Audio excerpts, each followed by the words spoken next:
Hey guys. Okay, so I am not a YouTuber, so I'm just using my cell phone here. But I know there's not a whole lot of reviews or unboxings or uncratings or unpackaging or anything really regarding the Laguna tools in general online. So thought I would put this together. You're gonna have to forgive. There's probably gonna be pretty choppy, bad editing, me rambling a bunch, but I'll try and edit it out as much as I can. But this is the Laguna 4-post 20-inch planer. Just got the top of the crate off. Seems to be packaged pretty well. The crate was on there pretty well. No damage. So this came UPS. I purchased mine through Acme Tools. They've got the 10% off discount going on right now, or promotion. So yeah, let me get this unbagged. I'm going to try and get it in the shop. It's like 800, 900 pounds right now, so I tried to move it myself, and that just isn't happening. So I've got a hoist that I'm going to hook up to it, and I'll drag it inside. So, yep. Okay, here we are back inside. I was able to get one of my awesome neighbors to come down with his forklift to help take this off of the pallet. The planer itself came on a narrow pallet that was about the width of the planer, but I think the shipping company UPS had put it on top of another pallet so they could move it around easier. Well, because of that, I couldn't get my engine hoist close enough to get over the center of the top of the planer itself. So fortunately, I have a really nice neighbor who was able to come down with his forklift, and he was able to help me take it off and put it in place here. So I've got everything unboxed. I have taken all the plastic and I've already degreased everything. The tables had plastic covering over the top of them, and they were covered in oil, or that transport oil or the grease or whatever. There were a couple bags that we've got that came in the package that had tools. There's a bunch of Allen wrenches here. We've got some bolts. Looks like I've got to put some stuff together. Here are some extra blades. Couple little Torx wrenches here. And then here's the wheel. I did have to put this handle on it. The dust chute for the 20-inch here, this one is metal. I was pleasantly surprised by that. I had heard that the 16-inch was plastic. I don't know if that's real or true or not. I haven't done any research on the 16-inch because honestly I just wanted to get the biggest one here. So everything is looking really clean. These tables look awesome. I've just degreased them. I'm going to hit them with some paste wax here in a little bit before I put them on. But everything on this looks amazing. The shipping company did really good. The crate was really well put together. So there are no scratches on this thing. It does come with wheels. The planer, I knew it came with wheels, but I was kind of hoping that you'd have 2 stationary wheels and 2 that could turn or rotate. But unfortunately, all 4 wheels that are on this are stationary wheels. So you can really only roll this forward and backwards. But it does roll quite nice. I have some pretty smooth concrete floors here. So it rolls around pretty nicely. And they are metal wheels. I think some people were concerned about the wheels being plastic. I don't know if that was in a previous, if they did that in years previous or not, but these ones are metal. So in order to stop it from rolling, they do have these little screws, these knobs that you can turn, and this basically just pushes right into, the wheel turns like this. So you're pushing into the end of the wheel, which then locks it in place. So I don't really see a problem with that. I mean, I can definitely see that being a problem if you had plastic wheels. Over time you crack or wear out the wheels, but with metal, not a problem. So I was a little concerned about it having a power cord. There is no power cord with this one. The only thing that they've got here that's wired up is the switch. This is the on-off switch. It comes in a box. I just have to mount it up here on the top here when I get done. One thing I wasn't totally sure of here, so you can see inside, there's all the, I don't even know what all this stuff is called, but you can see the blades back in there. I'm going to take the cover off here in a second, but the blades are all coated in oil. I don't know what I got to do with that, if I have to take the oil off of there or not. I don't want to slice my fingers up, so I may just leave the oil on and run a few boards through and wear it off that way. But yeah, I'd also read in another review, there are very few reviews online, which I'm sure you guys who are watching this have found. Some people had mentioned that manufacturer sometimes puts the parts, I don't know what parts they would be, if they're spare bags of, if those tools would have gone under there, but they mentioned that in some cases they put stuff underneath this bottom panel. I opened up the bottom panel just to see what was under there. It's just 4 Phillips screws, but underneath the panel it's wide open with the exception of the motor. So there's really nothing you really need to go under there to check. So when I moved this, you can see there's these rods here down here at the bottom. These actually slide out. This is intended for picking up the planer. There's 2 on each side. So these just slide out, and then you can use a sling over the top to lift it up. And that worked really well. It was really stable. That is definitely the way to do it. So I wouldn't recommend trying to lift by hand with these. This machine is quite heavy. I think I read it's anywhere from 800 to 900 pounds. So unless you are a really strong guy or girl, I wouldn't really try that. Okay, I've got the top off. It was 6 Allen key screws that were just holding this thing on. There is some oil sprayed down in here. You can kind of see it on these orange pieces. This stuff looks so cool. I'm going to wipe off some of the oil here on the orange panels, but I'm probably just going to leave the oil on the blades. Those are so scary sharp. I'm like afraid to touch this stuff because it is really sharp. Once again, everything looks really good.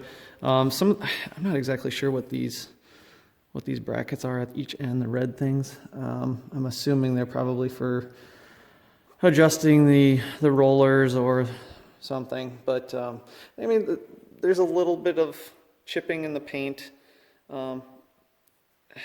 It's under a cover. I'm not really too concerned about this kind of stuff. And it's in a dry shop, so I'm not really concerned about it rusting or anything. So, yeah, this looks awesome. Okay, so I'm ready to install the tables. When I was reading through the instructions and looking through the packet of bolts that came with the table, with these tables, I found they've got these additional, I'm going to call them like set screws. They're not really set screws, but they're just short bolts that have a little Allen key inside. So the way they do this is you actually insert these little bolts in through the bottom side or from the inside of the table. And they're used to actually keep the tables in line with one another so that if you've got one end that's sagging, you can thread this in a little bit further and it'll push the top of the end of the table up. So it's a pretty interesting way to keep things level. I'm going to see if I can get this installed. It's just myself doing this, so it could be tricky, but I'm going to give it a try. Hopefully I don't drop one of these. Okay, so I wanted to show you how I figured this out. Doing this one person, Would be a lot trickier if you didn't get creative with how you were going to hold these. So what I did is I had a couple 2x4s, ran them through, clamped them down to the ends on this side, and then I was able to lift.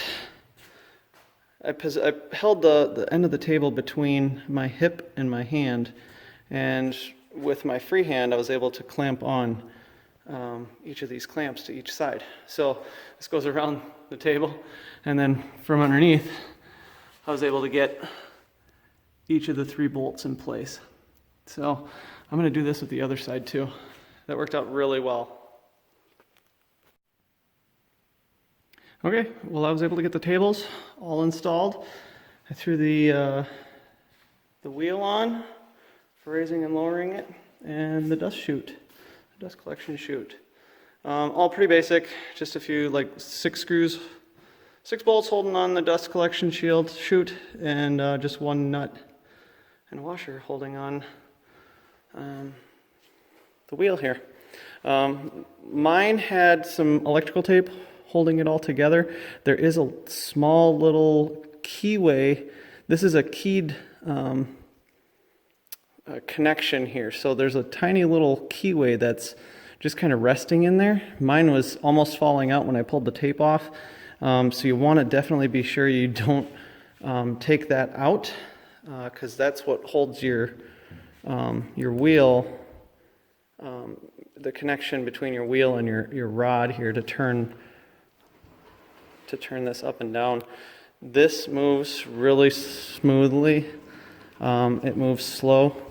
I'm going to have to figure out how to calibrate and set the depth gauge here. You can see there's the electronic one, and then looks like we've got metric and imperial measurements. So I'm going to have to call it a night. It is getting late, and I still have yet to attach the switch, which should only take a couple of seconds, and then I got to level out these tables. The tables went on really smoothly with using those 2x4s. So I don't know if you can tell from the video, but they are sagging a little bit right now, so I am going to need to use those set screws to bring each of the ends up so that it's completely flat all the way across. Okay guys, well, I was able to get the tables all installed and leveled. It actually went pretty easily. Those little jack screws that are on the bottom work quite well. I was able to get the tables to come right up flat. I used my, I've got a little Veritas straight edge here, and I mean, these tables are flat. I checked them left, right, diagonal. I didn't get out any of the feeler gauges to get that precise because, well, frankly, I don't operate at a level that precise that requires all the feeler gauges to get down to the thousandths of an inch. So yeah, this went together pretty well. I did take the cover back off the top.